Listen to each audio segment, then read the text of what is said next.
Now question number 7, we have fx is equal to mod x plus 3 if x is less than equal to minus 3. Negative of 2x if x is this, minus greater than minus 3 less than 3, and greater than equal to 3 के लिए आपका fx is defined as 6x plus 2. We have to again find out all points of discontinuity of f where f is defined as this, right? Here the definition of function is getting broken at 2 points, minus 3. One point is minus 3 because separately it is defined for less than minus 3 and greater than minus 3, right? And again it is getting broken at 3. For less than 3 this way and for greater than equal to 3 this way. So first of all we'll check for these points. These points are known as critical points also. Okay? First of all we'll check for these critical points and then we will take out a C which is less than minus 3 like previous question. Then a C lying between these two and then a C greater than 3. ठीक है, तो उन पे तो generally आपका function क्या आएगा, continuous ही आएगा. डिसकंटिन्यूटी का स्कोप है किन पे, in these critical points minus 3 and 3. So let's check for minus 3 first. Taking x is equal to minus 3, left hand limit x tending to minus 3 negative fx, that is limit h tends to 0 less than minus 3 negative means a bit lesser than this toward the left. ठीक है, तो your function is defined like this. ठीक है, generally mod के लिए हम function को redefine भी करते हैं but here I am not defining because ऐसे भी हो जा रहा है, plus that redefining will be can make it more complicated. So it's more simple to do like this only. ठीक है, जहाँ जरूरत है आप रीडिफाइन करो, जहाँ पे ऐसे ही हो जा रहा है it's not necessary to redefine the function. ठीक है, माइनस 3 अगर हमने x लिया then limit x tending to minus 3 negative will be limit h tending to 0 f of minus 3 minus h, that is equal to limit h tends to 0 f minus 3 minus h आप यहाँ रख देंगे, minus 3 minus h plus 3, putting limit h equals to 0, this will be mod of minus 3, that is 3 positive, and plus 3, that will be 6. ठीक है, so this value is 6. Then let's see what is the right hand limit coming. Left hand limit तो हमारी कितनी आ रही है, left hand limit we are getting as 6. Fine. Then right hand limit will be, for right hand limit we need to put the value in this, isn't it? Because minus 3 x is greater than minus 3 here, so यहाँ हम रखेंगे right hand limit will be limit x tending to minus 3 positive fx, that is equal to limit h tends to 0 f of minus 3 plus h, that is equal to limit h tends to 0 f of minus 3 plus h, minus of 2 minus 3 plus h, putting h equals to 0, this is positive 6 again. Minus 2 into minus 3 is plus 6. Now let's see what is coming, f minus 3. F minus 3 means functional value at minus 3. Function is defined like this, equal to the minus 3 के लिए भी तो ये definition है. So we'll put here, it will be negative 3 within the modulus plus 3, that is equal to 6. Limit x tending to minus 3 fx is equal to f minus 3. Limiting value is equal to the functional value. This implies fx is continuous at x equals to minus 3. ठीक है, one point of a particular point at which the definition of function was getting broken, we have worked for that. Now let's see for x equals to 3. ठीक है, so we'll take at x is equal to 3, left hand limit is going to be limit x tending to 3 negative f x, that is equal to limit h tends to 0 f 3 minus h. 3 minus h means lesser than 3, so the function is defined like this. This is equal to limit h tends to 0, minus 2x है तो it will be minus of 2 3 minus h, on putting h equals to 0, that is equal to minus 6. Right hand limit is equal to limit x tending to 3 positive fx, that is equal to limit h tends to 0. How to use this h and all you have learned in class 11 also, that is why I'm not explaining that in detail. हाँ, वैसे तो समझ आ ही रहा होगा आपको, अपने करा है many questions of this kind I have taught you last year.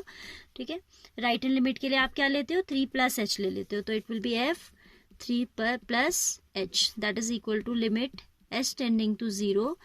3 plus h means greater than 3. So function is defined like this. So it will be 6 into 3 plus h plus 2. ठीक है, सेकेंड वाली जो आपकी lowest definition है that is for greater than equal to 3. तो greater than 3 पे जो आपका फंक्शनल वैल्यू आ रहा है वो आ रहा है 6 3 18 plus 2 20, because we'll put h equals to 0. जब आप लिमिट रखेंगे तो you are obtaining 20 here. These two are unequal, you can see. Left hand limit is not equal to the right hand limit, so we don't require to find out the functional value. ठीक है, we'll write left hand limit not equal to right hand limit. So x equals to 3 is a point of what? Discontinuity. ठीक है, अब एक formality हमारी बची है that will consider a c for all these 3 cases. C less than -3, c lying between this, c greater than this. That is just a theoretical approach. We have to just show how to write, otherwise वो तो आपका continuous होना ही होना है. ठीक है, क्योंकि polynomial function है मॉड एक्स प्लस 3 भी, तो आपका इधर इफ एक्स इज यहाँ पे तो आपका जो है लेस देन -3 है, तो पॉजिटिव होने का तो कोई स्कोप ही नहीं है ना.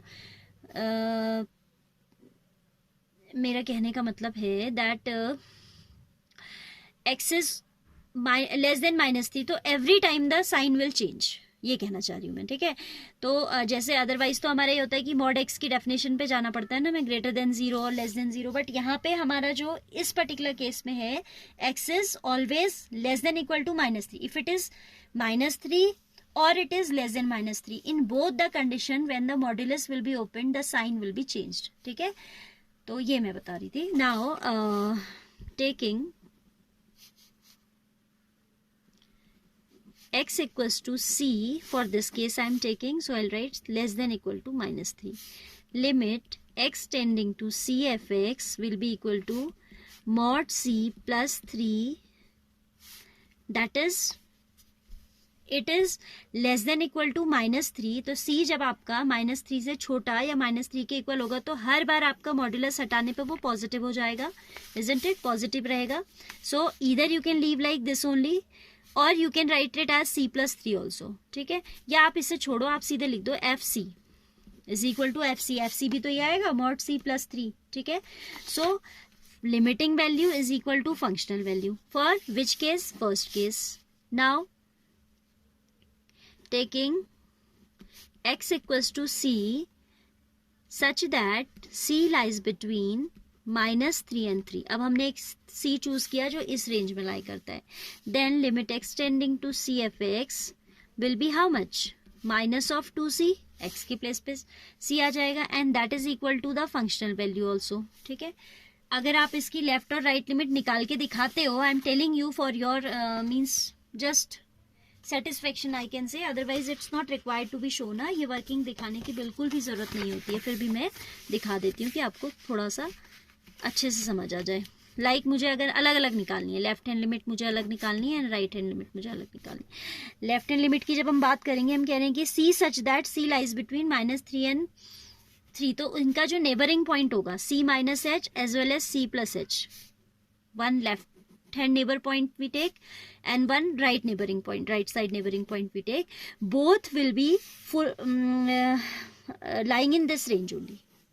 अगर c आपका इस रेंज में लाई करता है तो उनके नेबरिंग पॉइंट्स भी, because we take very infinitely small difference. If it is c no, then c minus h is this difference between c and c minus h is infinitely very small, or we can say h tends to 0. h tends to 0 means h is just going to vanish. तो जब h vanish होने ही वाला है, चाहे वो c minus H के reference में हो या c प्लस एच के रेफरेंस में हो, तो in both the cases these both points will lie in this range only. If c lies between -3 and 3, then automatically these neighboring points will also lie in this range. तो जब हम left hand limit की बात करेंगे तो भी हम यहाँ रखेंगे, राइट हैंड लिमिट की बात करेंगे then also will put the values here. तो देखो कैसे रखेंगे. Left hand limit will be limit x tending to 0 f c minus h. ठीक है, तो क्या हो जाएगी, limit s tending to 0 minus of 2 into c minus h, that is h जब 0 हो जाएगा तो -2c। और जब आप राइट हैंड लिमिट की बात करते हैं then right hand limit will be limit h tending to 0 f c plus h. This is again the neighboring point, so it will again lie in this range only. Which range I am talking about? ये वाली range, ठीक है।